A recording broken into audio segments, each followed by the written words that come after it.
folks, Kilt-Man here, Kilt-Man, at your St. Patrick's Day services. Yes, top of the morning to you, and begorra, and all that stuff. Potato. Now I know, as all my friends here can testify, that today is not actually St. Patrick's Day. Oh no it isn't, even though I've got a drop of the black stuff here, after many other drops of black stuff, and a fair bit of whiskey as well. The video that I intended to do for St. Patrick's Day with my compadres here, this cheeky little chappy here, this leprechaun-y type thing here, and the leprechaun. After attempting to do that video on the day in question, the correct St. Patrick's Day, March the 17th, also King Kurt Russell's 70th birthday, which I wanted to serenade as well. King Kurt Russell, my all-time hero, he turned 70 yesterday. Who can believe it? We couldn't believe it, could we?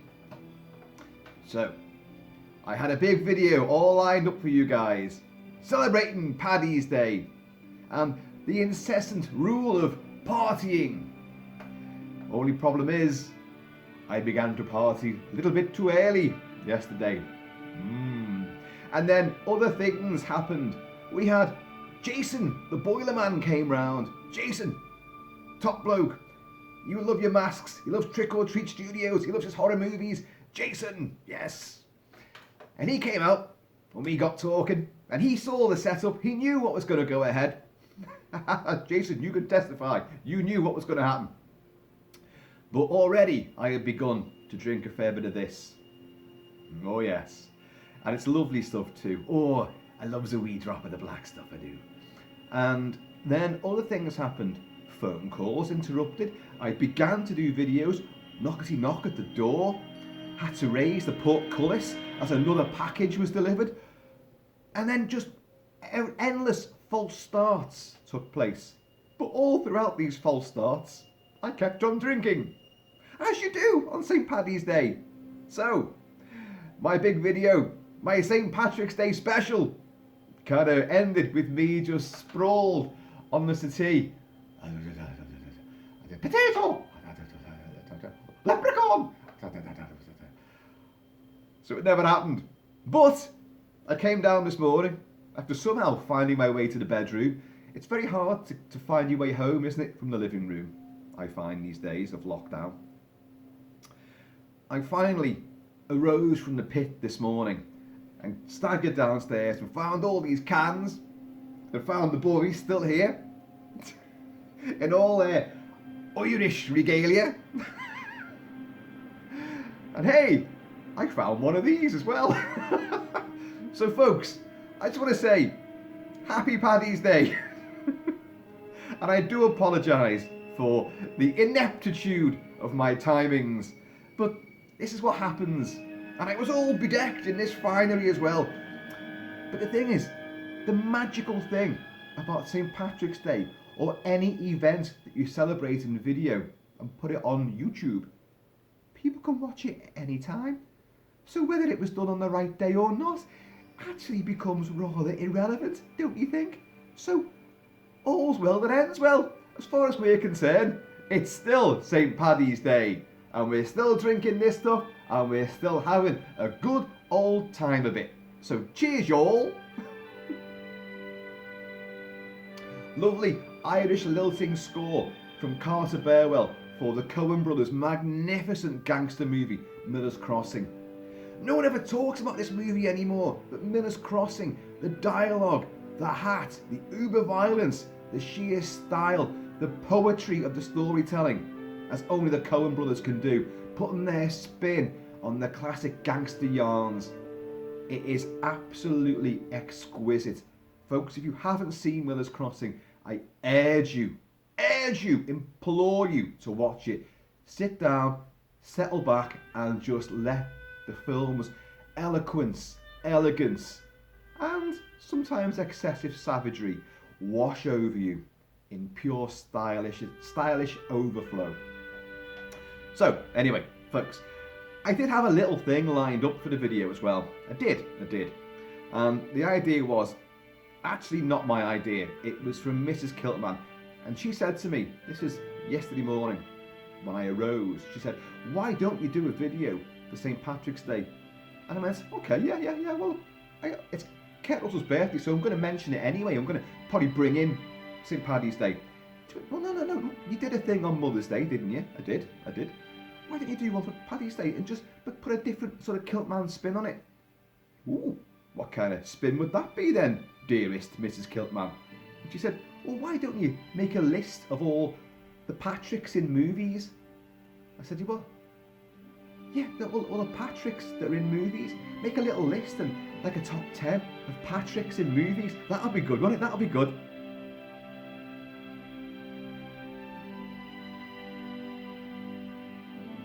Well, because I had nothing else lined up, I thought, okay.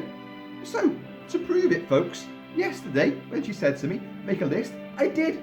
Don't know if you can read that with the bright lights of the ring light. But yeah, I made a list of Patricks in the movies. And I thought, well, I know it's St. Paddy's Day, but they haven't got to be Irish. They're just Patricks that we know and love from the movies. And I don't want no Patricias.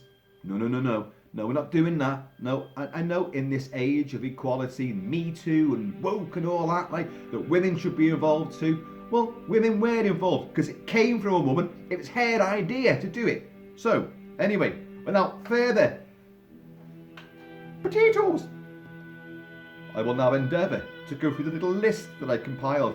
And I can tell you right now, that, in fact, looking at it now, and I've forgotten half of these, there's more than 10. Who's counting? Who cares? It's not even St. Patrick's Day. So, it's a bit of precocious fairy folk, little person sort of fun and japes. Courtesy. By the way, that is not Noddy Holder, although it does look like Noddy Holder, doesn't it? That is actually supposed to be Oliver Reed from Curse of the Werewolf. I did a video unboxing that particular mask, and you can go back and find it and look at the sheer horror on my face when I discovered that what they'd done in this earlier version, because now there's a fantastic, Trick or Treat Studios have done a great Oliver Reed Curse of the Werewolf mask. That, folks, is not a great Curse of the Werewolf mask. It's a travesty, but it's also a fantastic mask. If you want to make just a little grizzled old leprechaun, he's perfect, isn't he? With his little top hat on. It's like having Warwick Davis here. Loving your work, Warwick. Cheers, y'all. Potato.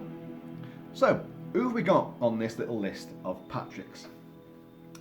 This is in no particular order because I was going to structure this, but hey, that whole momentum has now been completely derailed, so now I'm just winging it.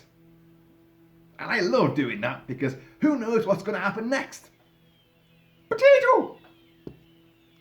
Top of the list, Patrick McGoohan, Danger Man, The Prisoner, Braveheart, Scanners, Patrick McGoohan, awesome, incredibly erudite, very strangely sort of sincere and serious, and yet got a mischievous twinkle in his eye, and the make him raise one eyebrow, and that long angular face sort of turns a corner as well.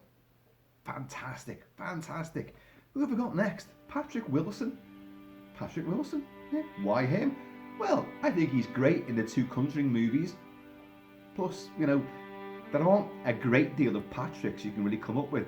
So he made the list because his name's Patrick. Patrick McGee. Oh, Patrick McGee. Sergeant Reynolds in Zulu. Orderly, keep the flies away. And then, damn you, Chard. Damn all you butchers. And then Stanley Baker playing Lieutenant Chard. He's been hit with a Zulu shield, and that's the guy, for those in the know. And his binoculars have swung round his neck and caused a little tiny graze around his throat. So he staggers in. This is Zulu. 100 stout redcoats are defending from 4,000 Zulus, attacking him from all sides. And in the midst of all this, in the hospital, the field hospital, Sergeant Reynolds is taking bullets out of holes and spears out of people.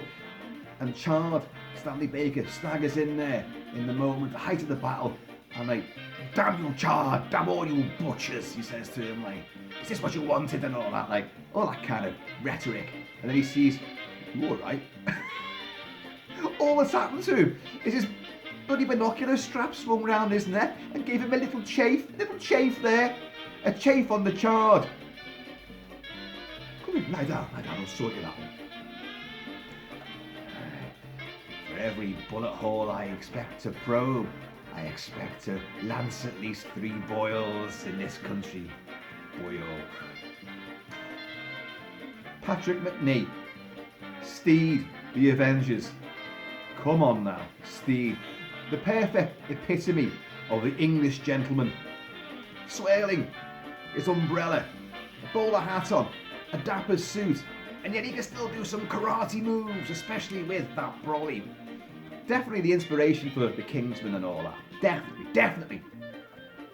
John Steed, definitely salute you. Also in The Howling, he's like the kind of guru that all the werewolves go to in their little sanctuary haven on the Northern California coast. This little backwoods sort of retreat for lycanthropes, and he's the guy overseeing it. But really, he's nefarious as well. But he's not a werewolf, so he actually gets shot and slashed and ends up getting killed. But it's great to see someone like McNee, of his standing, appearing in a hokey schlock werewolf picture, which has now become a classic, of course, but it certainly wasn't like that at the time. Anyway, this doesn't sound particularly Irish, does it? Let's get back on this. That doesn't sound very Irish either. No, in fact.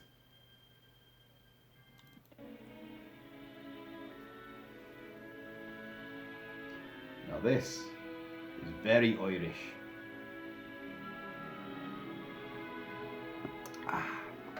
Who else have we got? Patrick Mower, lately seen in Emmerdale as a trendy old hippie sort of trendsetter. His little tight little bootlace necklace with a little pendant on it. His waistcoats, his denim waistcoats and leather waistcoats. Actually, since lockdown you haven't seen him, so I hope he's alright. He's also in, I think the 70s had this cop show called Target, which I've only got very, very vague recollections of it, but I know I liked him. And he was in Hammers, The Devil Rides Out.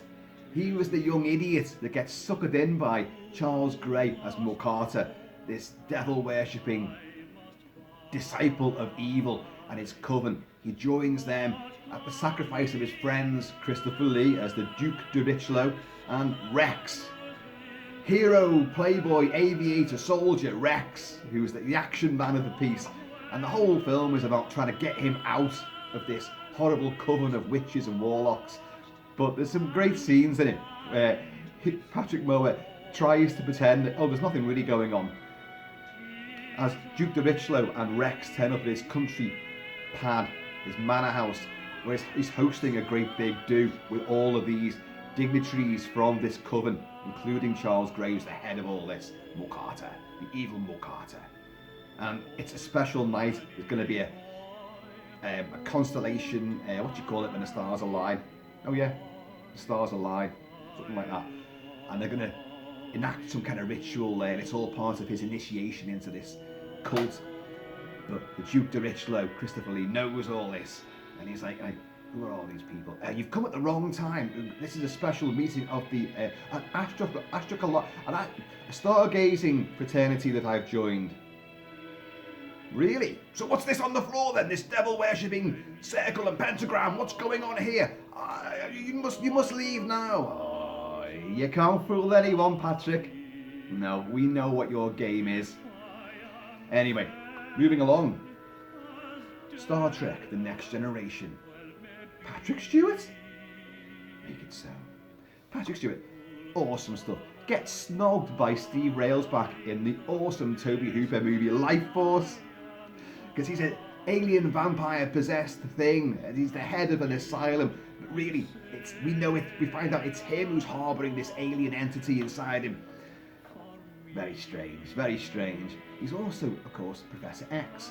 In Logan with Hugh Jackman, which was meant to be the final word on Hugh Jackman playing Wolverine, but we all know and love Hugh Jackman as Wolverine, even though he's at least 3 feet taller than the character's meant to be. He's only meant to be a little diddy man. A bit like you guys, you're the leprechaun. He's only meant to be a little Wolverine's a tiny little 5-footer. Okay, with big muscles and big adamantium claws, but he's only a little diddy person. So who did he get to play him? Hugh Jackman, who's like 6'6", you know. Like that, super lean and tall.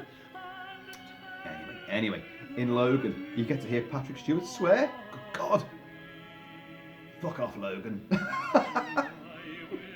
And it was worth it alone just to hear that. Fuck off, Logan. Brilliant. He's also in Excalibur. He's in many, many movies, and he's a wonderful presence on screen. So, moving along. Patrick Wayne, John Wayne's son. And what's he been in? Other than Sinbad and the Eye of the Tiger, where he's actually the worst thing in that movie. What else is he in? Patrick Wayne. Is he in The Searchers with his father? Is he a little kid in The Searchers? I think he is. I think he's in The Searchers with his dad. I could be wrong. I can't remember, to be honest.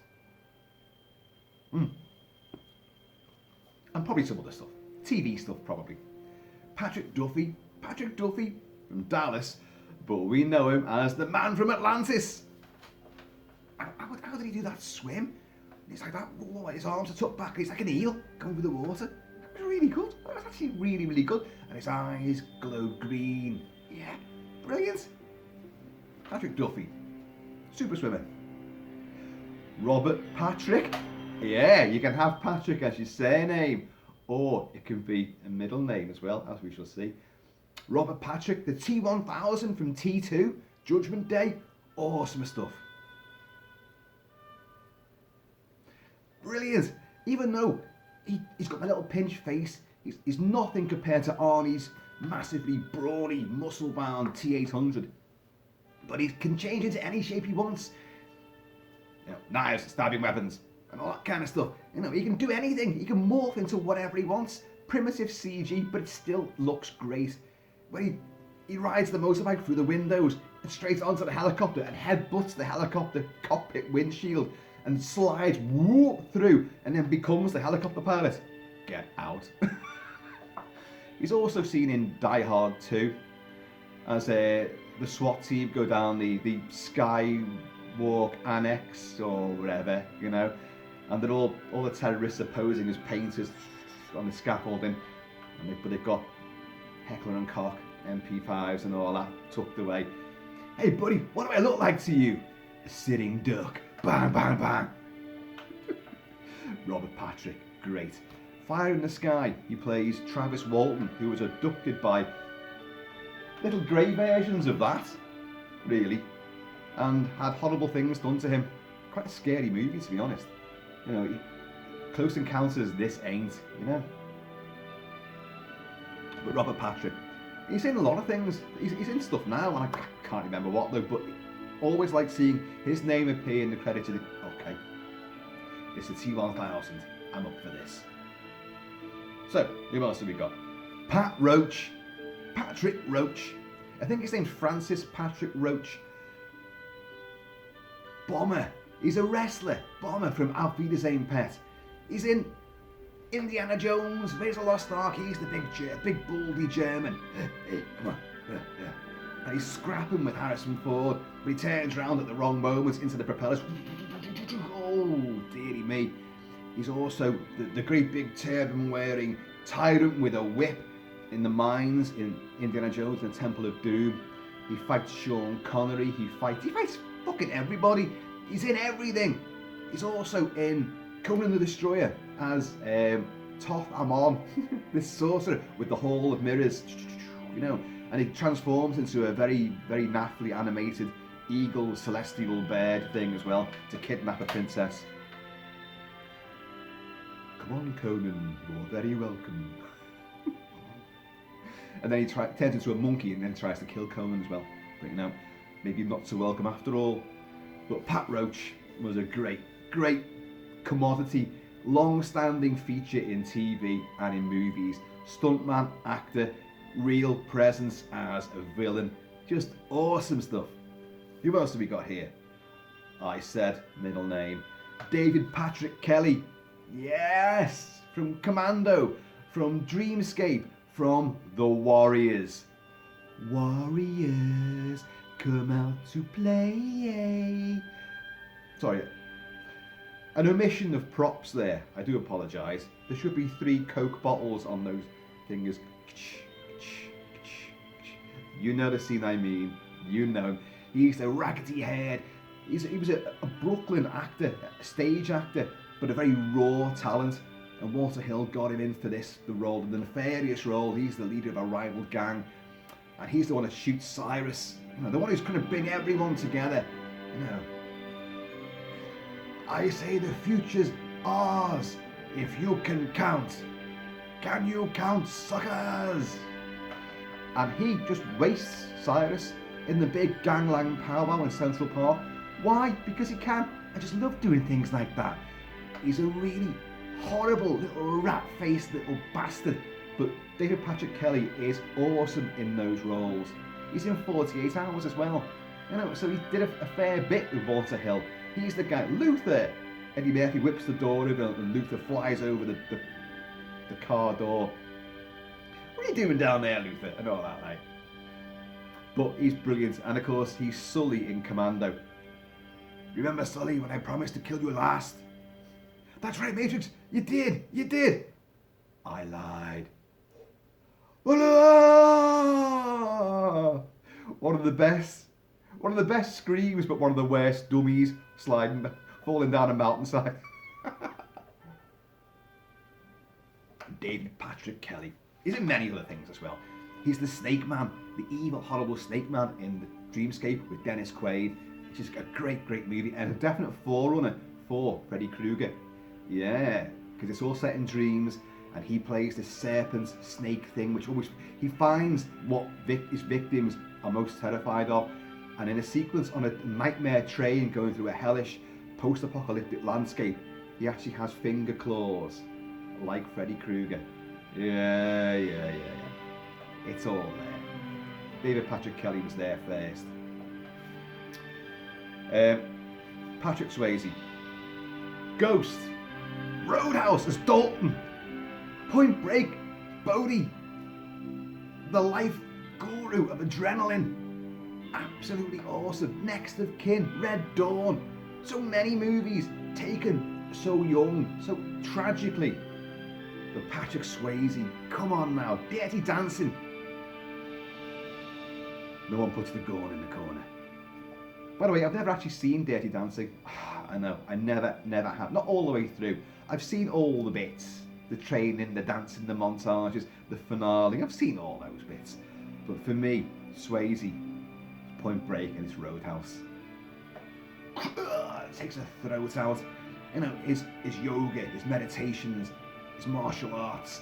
That body's super lean. Every muscle, he's like the anatomical man. Every muscle is there. It's not big and bloated. It's not Arnold Schwarzenegger, but it's all on show.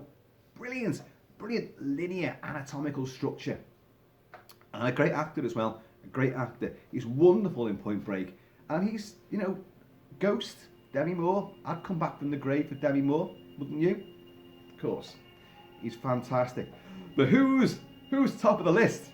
Well, it's actually the bottom of the list, if I'm honest, but if we go like that, it's the top of the list. Can I see your latest tonight? It's Patrick Moore! Patrick Moore, The Sky at Night! Maybe he had something to do with Patrick Moore and the the Sky Watching Club, Astronomical Society, whatever it is. Patrick Moore. The longest running TV show in history, apparently, Sky at Night. A guy that, for certainly 2, maybe 3 generations, was the go-to guy, the guide to the stars. Kind of always poo-pooed the idea of aliens and flying saucers, and I don't really buy that, because I don't think anyone who's looked at the stars and the sky up there and can think even remotely for 1 second that we're the only things. Bollocks. Patrick, you were selling us the hard line, the institutionalised, that was the approach that NASA and everybody wanted to. I don't drink Guinness a lot as a rule, but it just repeated on me there. But he established a foundation for people who just took an interest. People like Brian May from Queen, who got to know him really well and ended up half producing and presenting the Sky at Night himself, and is now a well-renowned sky watcher, stargazer. And he can play the guitar as well. That's Brian May, not Patrick Moore. Although I don't know. I believe he can play the flute. But yeah, there's one eye. Can I see your anus tonight? He was a stalwart of my growing up. I'd watch the horror double bills, but I'd also watch the Sky at Night. It'd be a great way to end the day, Sky at Night, and just see these celestial things. And he'd be talking about gravitational pulls and stuff like, and he'd bring a bit of physics into it, and he'd be going like, just show me the stars and some solar flares and some craters on the moon. But he would do that as well. But he was great, and he'd talk about the history of people who created telescopes and observatories, so you learned a fair bit. But he definitely did sort of, if there are aliens out there, they're very, very, very, very far away from us. They wouldn't have any interest in us. No, not in our anus, just in your anus. So there goes my little list of Patricks in the movies and obviously on TV as well. And for me and the boys here, on this feckin' day after St. Paddy's Day, please folks, this is irreverence, I know, but I had set my heart on doing this Paddy's Day thing. It then got coerced with, do a list of Patricks. Then knocks on the door, stuff, phone calls, things, and in between each particular incident. And by the way, I did start this. I started it 5 times, and then something would happen. But all the while, I was like... So in the end, by the 5th one, I was kind of like, going,